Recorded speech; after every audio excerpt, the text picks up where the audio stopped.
Assalomu alaykum, hurmatli foydalanuvchilar. Bugun Kali Linux bo'yicha ikkinchi darsimiz. Kali Linux bilan tanishamiz. Mana VirtualBox o'rnatgandek zapis qilamiz.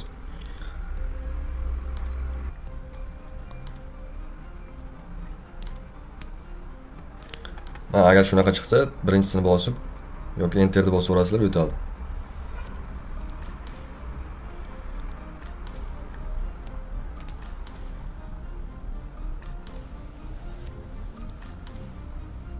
Demak, login parol Kali edi.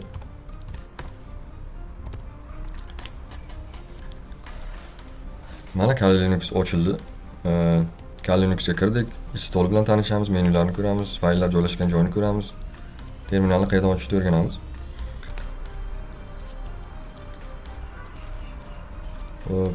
Rejim polnoga ekrani bo'lsa, mana endi ishga tushunarli. Mana sizga katta ko'rindi. Endi buni sal ikonlarni kattalashtirish kerak-da bizga. Ya'ni o'ng tugmani bosamiz, icon size mana shundan 60 ga qo'ysak, mana kattalashyapti. Mana matnlari ham kattalashyapti. Hop. Close ni bosamiz, demak mana bo'ldi. Mana yuqori panel turibdi. Tepada dasturlar menyusi. Bu yerda soat shunaqa nastroykalar bo'limi, o'chirish, quflash ekranni. Fayllar ikonlari, demak terminal, kerakli papkalar bo'limi. Masalan, papkani ichiga kirsak, papkalar bo'ladi ichida. Hali bularni ko'rib chiqamiz mana. Papkalar bor, xuddi Windowsga o'xshaydi. Yana nimalar bor? Xullas, mana asosiy bizda nima? Terminal bo'ladi. Terminal bilan ishlaymiz. Buni yozuv kichkina bo'lsa, Ctrl P usti bossalaring klaviaturada mana kattalashadi.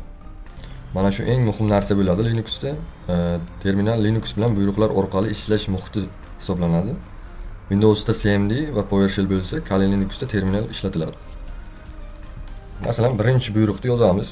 Bu MI deb yozsak, enterni bitta bosamiz, mana Kali so'zi chiqdi. Demak, biz hozir Kali foydalanuvchisi sifatida ishlayapmiz. Kali Linux ichida juda ko'p dasturiy narsalar bor, mana application, juda ko'p toollar bor. Bularni lekin tushunmasdan ishlatmaslik kerak. Yani Windowsda har xil narsa kiramiz-ku, lekin Linuxda ishlatmaslik kerak. Chunki har xil o'sha hacking bo'yicha yoki qanaqadir pen testing har xil narsalar bor. Tushunmasdan nimadir muammo chiqishi mumkin. Bu kursda shuning uchun tartib bilan o'rganib ketaveramiz. Hamma amaliyotni faqat o'zimizning kompyuterimizda olib boramiz. Tushunarli? Hozircha barchaga rahmat, salomat bo'ling.